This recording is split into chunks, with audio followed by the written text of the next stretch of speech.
여러분 반갑습니다. 성경 속에 있는 진리를 탐구해보는 기독교 강요 시간입니다. 신구약의 차이점 5번째 시간입니다.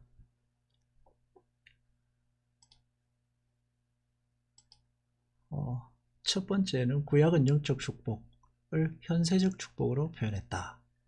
구약에는 물질적인 이야기가 많이 나오고 신약에는 예수님과 함께 영적인 이야기들이 많이 나옵니다. 그래서 구약의 그러한 물질적인 땅이라든지 혹은 물질이라든지 나라라든지 특히 이제 자녀들에 대한 이야기가 많이 나오는데 그 자녀들이라는 이런 것들이 신약 성경에 와서는 예수 그리스도와 성령과 그 주시는 어떤 성령의 열매들로 바뀌게 되는 겁니다.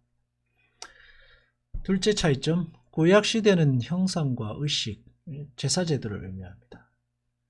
그것으로서 예수 그리스도를 전했지만 신약에서는 그 제사제도를 통해 보이고자 하셨던 예수 그리스도의 실체가 오신 것입니다. 양과 소의 피를 가지고 사람의 죄를 사한다는 거, 이거는 있을 수 없는 일이죠. 예수님, 하나님께서 구약시대에 왜 이런 제사제도를 두셨느냐 하면 오실 예수 그리스도를 그 제도 안에도 두셨던 겁니다. 영적인 의미로다가 두셨습니다. 그래서 그들은 비록 그런 소나 양이나 의 피로 찍어서 속죄의 제사를 드리지만 그 의미 속에 그리스도를 두셔서 그리스도가 오심으로 말미암아 그것이 예표했던 것이 무엇인지를 보이신 것입니다. 셋째 차이점, 구약은 문자적이고 신약은 영적이다. 구약은 율법의 조항들 속에 갇혀 있다면 신약은 예수 그리스도를 통해서 성령께서 우리에게 오심으로 말미암아 완전히 영적으로 거듭난 존재가 되는 거죠. 그럼 영적으로 거듭난 존재가 되는 겁니다. 율법에 얽매이지 않는 존재가 됩니다. 율법을 통해서 하나님의 자녀가 되지 않고 거듭남으로 하나님의 자녀가 됩니다. 그래서 넷째, 구약의 노예 상태, 신약은 자유인데 구약은 율법의 노예 시대. 그러나 신약에서는 하나님의 아들이 됨으로 율법을 뛰어넘는 자유하는 존재가 됩니다. 그러니까 신약이 훨씬 더 깊고 완성된 신앙이다라고 할 수 있습니다. 하나님 안에는 두려움이 아니라 사랑이 모든 두려움을 내어 쫓는다 하는 이야기는 바로 그런 의미를 가집니다. 율법의 두려움에서 해방된 하나님의 자녀로서의 사랑의 자유를 말하고 있습니다. 오늘 배우는 다섯째, 구약은 이제 한민족 이스라엘 안에 갇혀 있는 안에서 하나님이 경륜하셨다면 신약은 예수 그리스도를 이 땅에 보내시고 예수 그리스도를 통해서 복음이 온 세상으로 전파되는, 그리스도 안에서 장벽이 무너지고 이방인들에게도 복음이 전해지고 하는 이야기, 차이점이 있다. 뭔 차이가 있느냐, 왜 이런 차이를 만들어 두셨느냐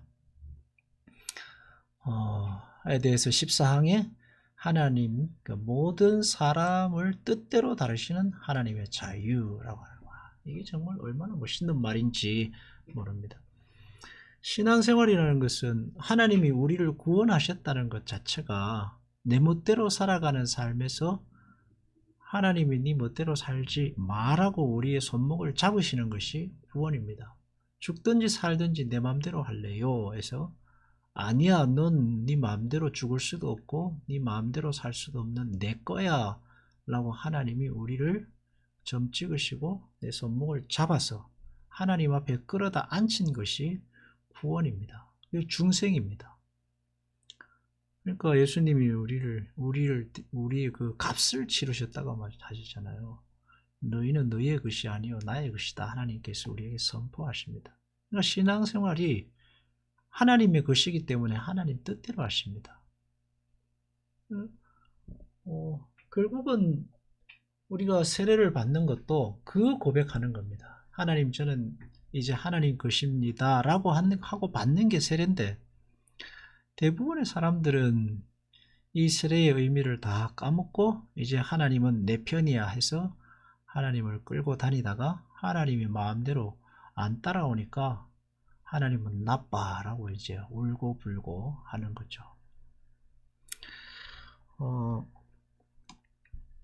인생이라는 것이 하나님의 그 역사라는 것이 하나님 뜻대로 하나님 계획하신 대로 가는데 그게 싫으면 신앙생활을 못하는 겁니다.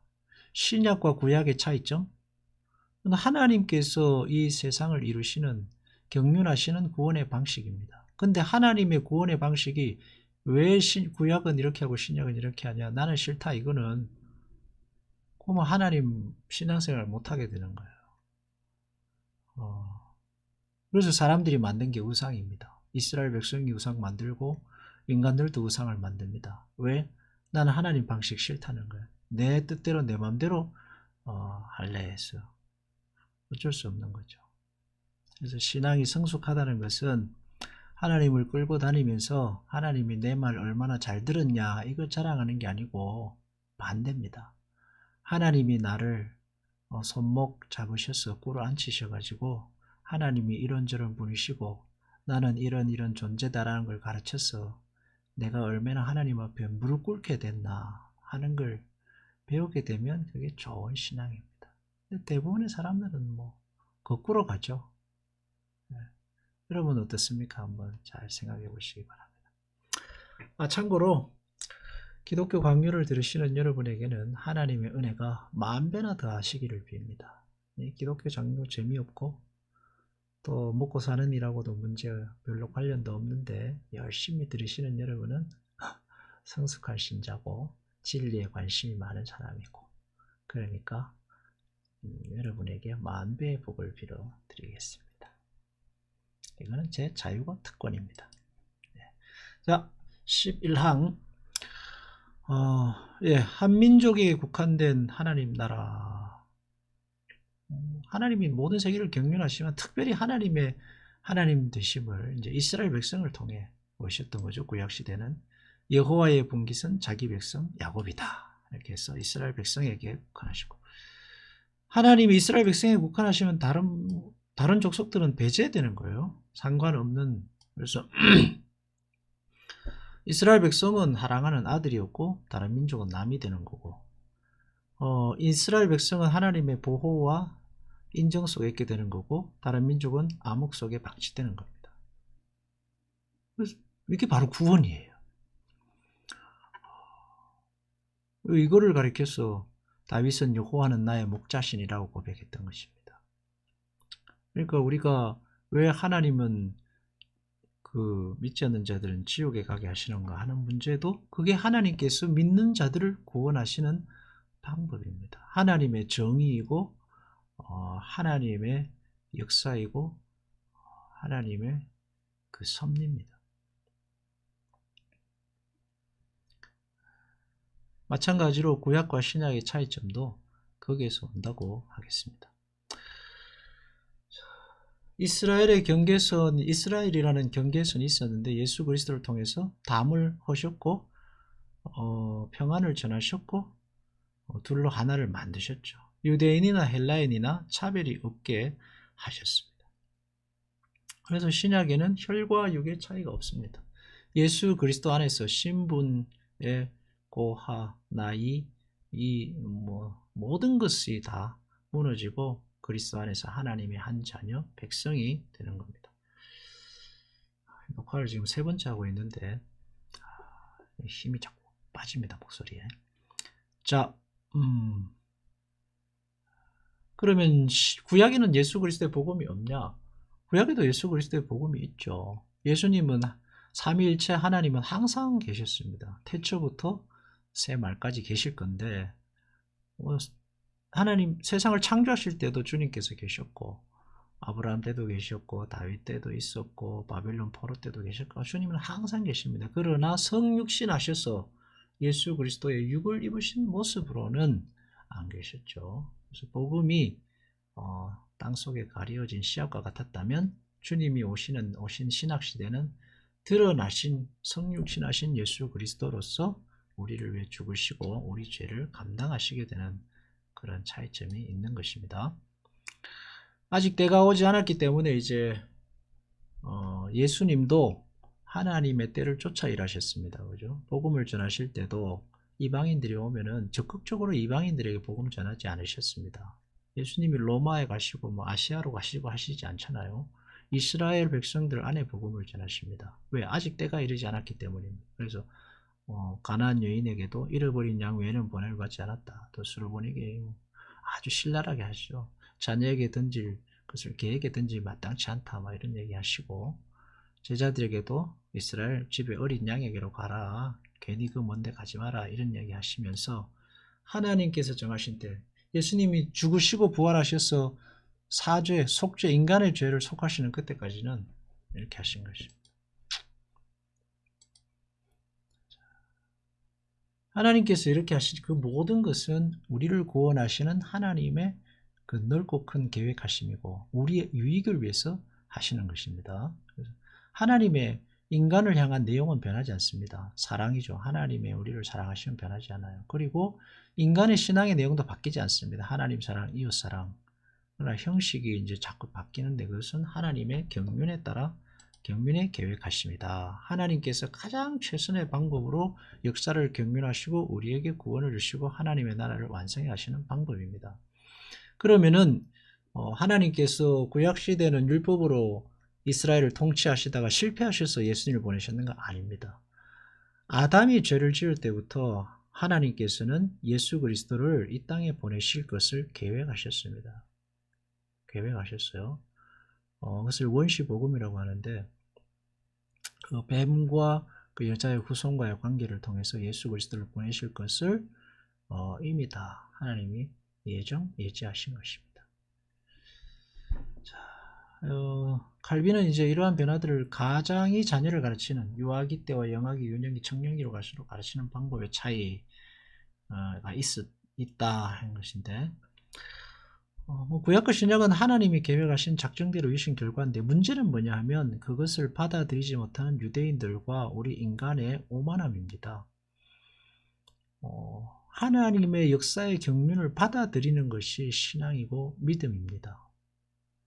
그것을 받아들이지 못하면 처음에도 이야기했지만 신앙생활을 못하게 됩니다. 그래서 하나님께서 우리를 구원하시는 거예요. 자기 마음대로 살던 때서 우리의 손목을 잡아 붙드셔서 구원하셔서 구원하실 때 뭘 하셔? 거듭나게 하십니다. 죽고 다시 태어나게 하셔서 우리에게 뭘 받아내시냐면 항복을 받아내셔요. 이 인생의 주인이 누구냐? 이거 우리 스스로 고백하게 하십니다. 그게 바로 세례입니다. 네 인생의 주인이 누구냐? 예. 그게 바로 세례받을 때 문답이잖아. 나의 인생의 주인은 오직 예수 그리스도십니다. 주님이 나의 인생의 주인이고 왕이십니다. 이거 복음의 핵심이잖아요. 사람들 자꾸 이거 잊어버려요. 잊어버립니다. 그래서 신앙이 이제 곁길로 갈 때마다 처음으로 가면 돼요. 처음으로. 내가 예수 그리스도를 믿음으로 세례를 받을 때 했던 내 고백, 거기로 가는 거죠. 하나님이 우리에게 명령하시는 명령은 똑같다 그랬어요. 과거나 지금이나 미래나 똑같습니다. 하나님을 사랑하고 이웃을 사랑하는 것. 하나님의 그런 절대 주권을 용납하지 못하면은 사람은 뭐 백날 천날이 지나도 가망성이 없어요. 그래서 인간의 힘으로 하나님께 가지 못하는 겁니다. 왜 하나님은 그런 식으로 인간을 대하시느냐? 고집이 안 꺾이거든요. 근데 그걸 꺾으실 수 있는 게 하나님밖에 없습니다. 그래서 우리는 하나님이 모든 일을 현명하고 공정하게 처리하셨다는 것을 의심하지 말자.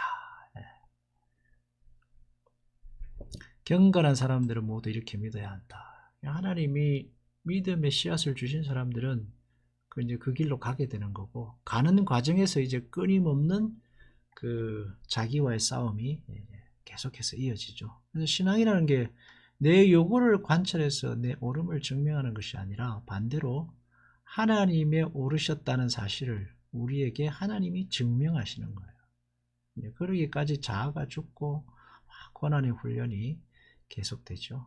결국은 알게 될 거예요.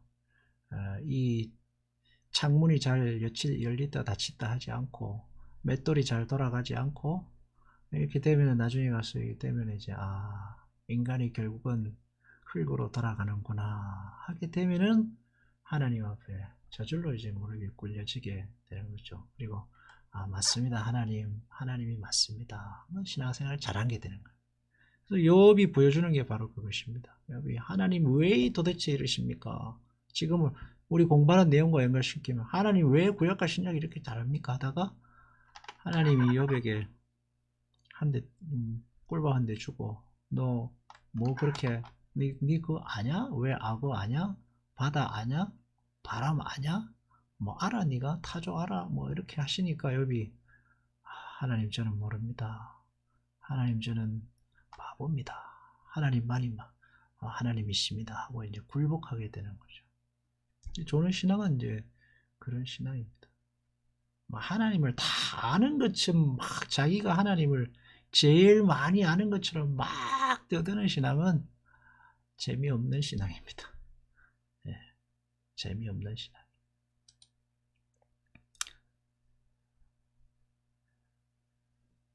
이런 모든 구원의 역사의 과정은 하나님이 우리를 사랑하신 증거들입니다.